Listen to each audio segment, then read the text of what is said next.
Venezuela y su extraña resurrección, milagro o espejismo. Algo muy extraño está pasando en Venezuela. Después de una caída que borró casi el 80% de su riqueza, el país está mostrando las señales de vida que nadie esperaba. Creció un 12% este año. Para que te suene en contexto, esto supera a China en sus mejores años de auge. Es el tipo de cifra que normalmente celebrarías con fuegos artificiales y portadas de periódico. Lo raro es que el mismo gobierno que hundió al país sigue en el poder. No hubo elecciones limpias, no hubo reforma, no hubo milagro democrático. Y sin embargo, fue precisamente su enemigo histórico, Estados Unidos, quien encendió ese motor. ¿Cómo es posible eso? ¿Y qué significa para los millones de venezolanos que todavía están ahí? ¿O para los millones que se fueron? Hoy vamos a demostrar este despertar, cifra por cifra. Y al final del video te voy a contar el dato que los grandes medios están ignorando y que cambia completamente cómo leer este crecimiento. La caída que nadie quiere recordar. Venezuela no tuvo una crisis normal. Tuvo la peor caída económica que cualquier país en tiempo de paz ha vivido en la historia moderna. Entre el 2003 y 2021, perdió casi el 80% de su PIB. No el 10%, no el 20%, el 80%. Para darte una referencia, Estados Unidos durante la Gran Depresión de 1929 perdió alrededor del 30%. Venezuela casi triplicó eso. Y con esa caída se fue también su gente. 8 millones de personas abandonaron el país. Médicos, ingenieros, maestros, emprendedores. La mayor ola migratoria en la historia de América Latina. Para que dimensiones, es como si Colombia perdiera toda la población de Bogotá. Entonces, cuando alguien dice Venezuela está creciendo, la pregunta correcta no es cuánto creció, sino ¿qué creció exactamente y para quién? Eso es lo que vamos a responder. El regreso del petróleo. Imagina que tienes una de las minas de oro más grandes del mundo en tu jardín, pero no tienes herramientas para sacar el oro ni a quién vendérselo, porque te peleaste con todos tus vecinos. Eso fue Venezuela. Sus pozos se llenaron de óxido y sus clientes desaparecieron por las sanciones. Pero entonces el mundo se puso patas arriba.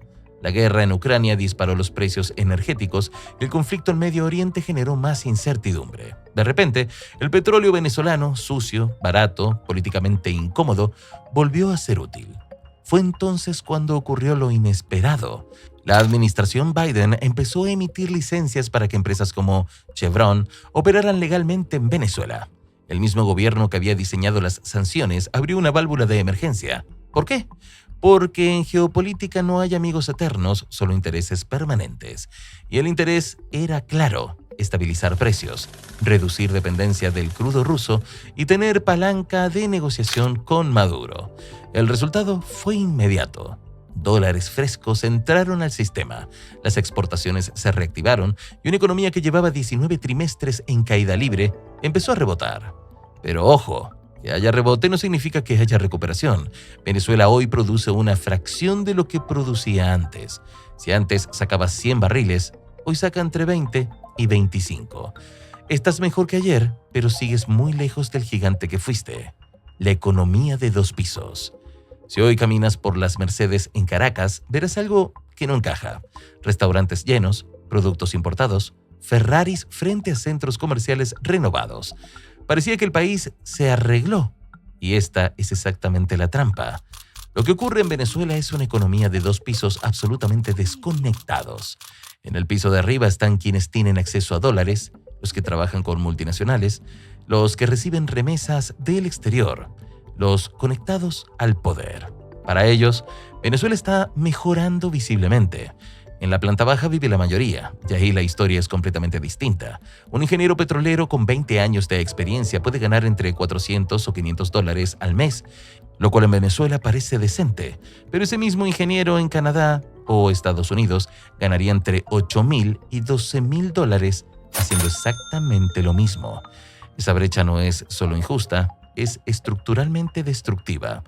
El costo de vida ha subido tanto que Venezuela se ha vuelto un país carísimo en dólares.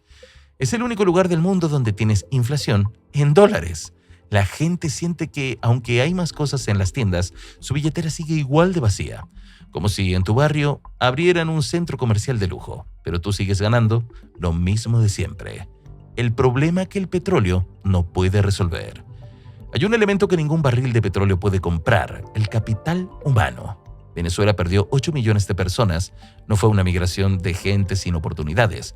Fue una fuga masiva de talento formado, de gente que decidió que no valía la pena quedarse. Ahora surge la pregunta que muchos se hacen en voz baja: ¿van a volver? La respuesta honesta es: la mayoría probablemente no. Y la razón no es sentimental, es institucional. Imagina que te fuiste de tu casa porque el techo se caía y los vecinos te robaban. Ahora te dicen que pintaron la fachada, pero los mismos vecinos siguen ahí.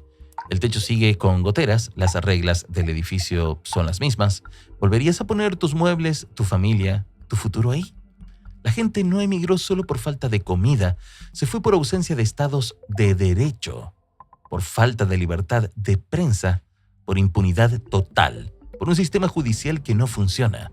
Mientras esas estructuras no cambien, y por ahora no hay señales de que vayan a cambiar, el talento que Venezuela necesitaba para reconstruirse va a seguir prefiriendo Madrid, Bogotá o Miami. Y eso tiene una consecuencia matemática concreta. El crecimiento del 12% es posible hoy porque viene del petróleo, pero el crecimiento sostenible, el que construye clase media, el que diversifica la economía, solo viene de las personas. Y Venezuela hoy sigue sin ellas. El dato que los medios no están contando. Prometí contarte el dato que se está ignorando. Aquí está. Cuando se habla del 12% de crecimiento, se compara con el año anterior, que fue terrible. Pero nadie está comparando con el punto de partida real. Si tomas la economía venezolana del 2013, antes del colapso, y la pones al lado de la de hoy, con todo su crecimiento incluido, Venezuela todavía equivale a aproximadamente el 25% de lo que era entonces. Eso significa que incluso si Venezuela crece al 12% durante 5 años seguidos, lo cual sería casi imposible sin reformas estructurales, recién en esa década podrían empezar a acercarse a la mitad de lo que fue. El 12% que celebran los titulares es real, pero es el 12% de un número ya devastado. Es el progreso de alguien que, tras perder el 80% de su patrimonio, recuperó una pequeña parte. ¿Progreso? Sí. Recuperación real, todavía no. Lo que esto nos enseña a todos. La historia de Venezuela en este momento deja 3 lecciones que van mucho más allá del Caribe. 1. No confundas alivio con recuperación. Que algo caiga a 80% y luego suba al 12% sigue siendo catastrófico en términos absolutos. En tus finanzas o inversiones, cuídate de celebrar el porcentaje de subida sin ver el punto de partida real. 2. Las reglas del juego valen más que los recursos. Venezuela tiene el petróleo más grande del mundo y sigue siendo uno de los países más pobres de la región. Antes de meter dinero o energía en algo, pregúntate: ¿las reglas de este juego me protegen o me exponen? 3. El capital más valioso siempre es el humano.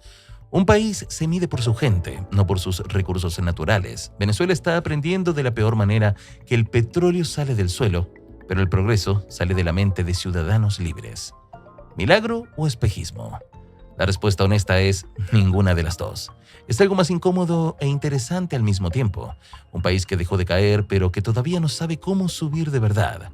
El petróleo y los dólares de Chevron compraron tiempo. Pero el tiempo, sin reformas y sin recuperar su talento humano, solo retrasa el problema. Venezuela puede crecer 12% este año y seguir siendo estructuralmente el mismo país roto que era antes.